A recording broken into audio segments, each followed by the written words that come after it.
మీ లాగిన్లో వచ్చాయి.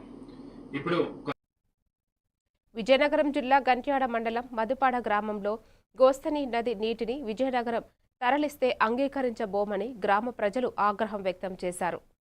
బోరుబావుల తవ్వకాలు నిలిపివేయాలని, గ్రామ నీటి అవసరాలను కాపాడాలని డిమాండ్ చేశారు.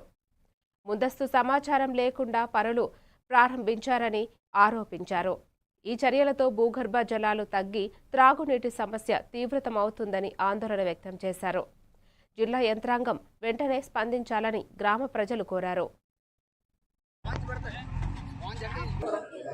ఇంత 4000 మందిని కూడా మీరు ఇబ్బంది పడతారు. అయితే వీళ్ళందరినీ చంపేసి ఉడికెళ్ళిపోండి. అయితే గవర్నమెంట్ ఏం చెప్పింది, ఇంగుడు కొత్తలు తీసుకోండి, నీళ్ళు స్టోర్ చేసుకోండి అని రోజు చెప్తాను.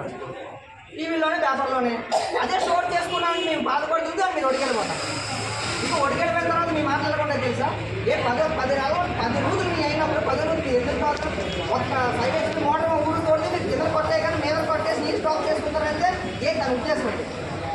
దాన్ని పట్టించే కాదా, దాన్ని రిపేర్ చేశారా, దానికి ఒక సపరేట్ లైన్ ఉంటుంది. ఆ లైన్కి ఎప్పుడు లేదండి, ఇటు బోధు వదిలితే కానీ నేను బోర పట్టలేదు.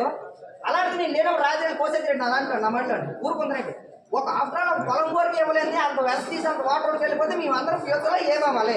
ఈ తరం గడిచిపోద్దండి, ఇప్పుడు ఏదో అయిపోద్ది. తర్వాత వచ్చే తరం మీరు కావాలని మీరు స్టార్ట్ చేశారు. ఎవరు చెప్పండి, ఇంతమంది జనాలు ఏ రోజు ఆ పొలాల గట్టులో చెట్లు అన్ని తగ్గి రోడ్డు వేశారు. ఇక్కడ పెట్టారు. 4000 మంది జనాలు